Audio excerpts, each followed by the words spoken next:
Alléluia, Alléluia, Alléluia, Alléluia, Alléluia, Alléluia.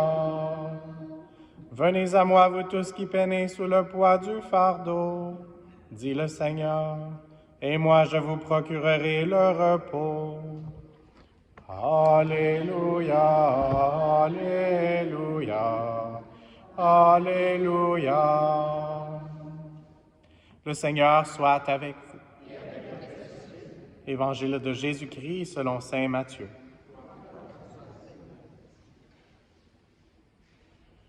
En ce temps-là, voyant les foules, Jésus gravit la montagne.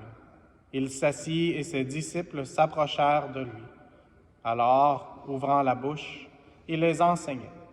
Il disait, « Heureux les pauvres de cœur, car le royaume des cieux est à eux. Heureux ceux qui pleurent, car ils seront consolés. Heureux les doux, car ils recevront la terre en héritage. Heureux ceux qui ont faim et soif de la justice, car ils seront rassasiés. Heureux les miséricordieux, car ils obtiendront miséricorde. Heureux les cœurs purs, car ils verront Dieu. Heureux les artisans de paix, car ils seront appelés fils de Dieu. Heureux ceux qui sont persécutés pour la justice, car le royaume des cieux est à eux.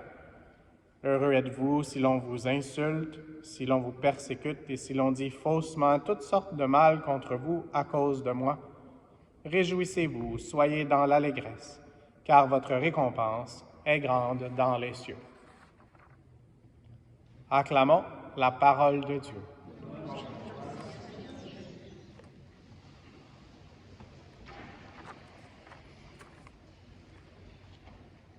On vient d'entendre « Votre récompense est grande dans les cieux ». Et aujourd'hui, c'est ça ce qu'on peut dire pour Sainte Marie de l'Incarnation, d'une façon très spéciale, très précise. Et dans les prochains jours, on aura d'autres saints et saintes canadiens, Sainte Marie-Léonie Paradis, Saint François de Laval, dont on a les reliques ici aussi. Donc ça, c'est dans la prochaine semaine. Et donc, après cette homélie de la fin de semaine, pour ceux qui étaient là, sur le sirop d'érable, il y a une touche canadienne à une façon d'essayer de montrer la lumière du Seigneur. Et pour pouvoir montrer la lumière du Seigneur, il faut accepter de la recevoir. Il faut accepter de passer du temps avec celui qu'on appelle notre ami, celui qui est notre Seigneur et notre Dieu. Et c'est ce qu'a fait d'une façon remarquable Sainte Marie de l'Incarnation. Dans notre Prions en Église ici, elle est comparée un peu à la petite Thérèse. Donc, on dit qu'elle est la Thérèse du Nouveau Monde. Donc, ça veut dire qu'elle a eu des expériences mystiques. Et ça semble être un mot un peu compliqué, mais ce que ça veut dire, c'est qu'elle est tombée amoureuse de Jésus-Christ et puis il lui révélait son amour d'une façon très profonde. Et en parlant de profondeur, aujourd'hui, ça faisait partie de notre lecture aux Éphésiens. Et puis, Saint Paul essayait de convaincre les gens d'accepter le Christ, de le mettre au centre de leur vie.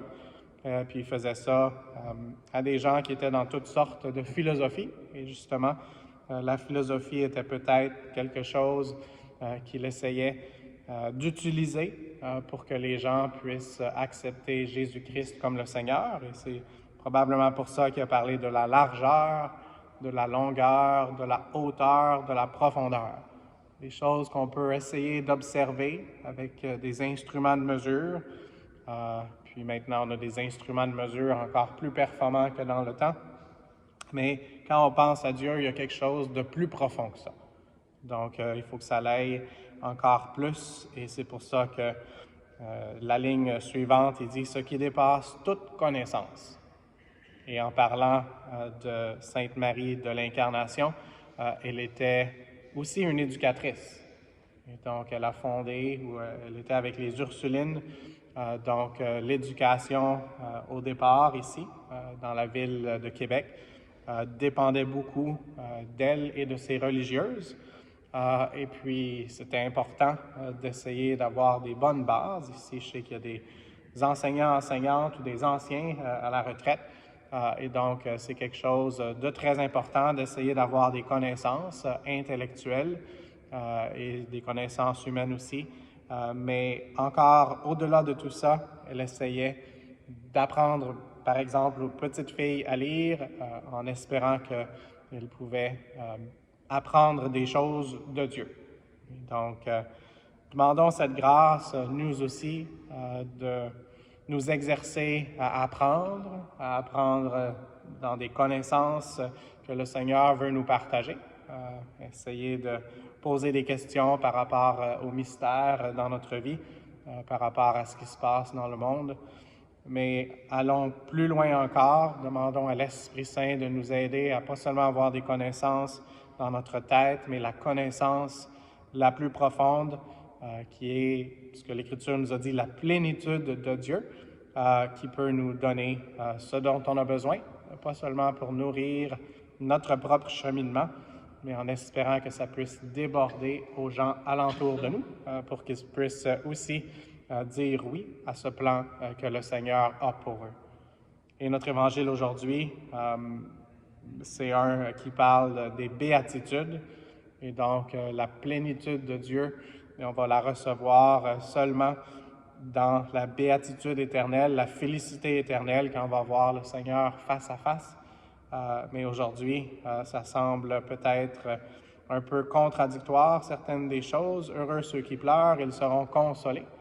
Mais ça démontre que le Seigneur peut pénétrer nos cœurs si on lui laisse le faire d'une façon qui nous aide vraiment à aller au-delà de nos émotions, mais à vraiment sentir sa présence et en la ressentant, qu'on puisse la partager aux autres. Donc, demandons cette paix que seul le Seigneur peut donner. Dans le logiciel que j'avais utilisé pour préparer mon homélie, j'avais une autre lecture. C'était la lecture « Ne soyez pas bouleversés ». Et donc, quand je suis arrivé ici, une demi-heure avant la messe, j'étais un peu bouleversé parce que ce n'était pas la lecture à laquelle je m'étais préparé. Mais j'espère que ces paroles un peu moins préparées sont vraiment pour nous aider avec l'Esprit Saint à recevoir cette paix que seul le Seigneur peut donner. Et donc, avec tous les saints et saintes canadiens et canadiennes, demandons de pouvoir porter notre croix et qu'en portant notre croix, on puisse recevoir le Seigneur ressuscité, lui qui veut se donner au monde entier. Amen.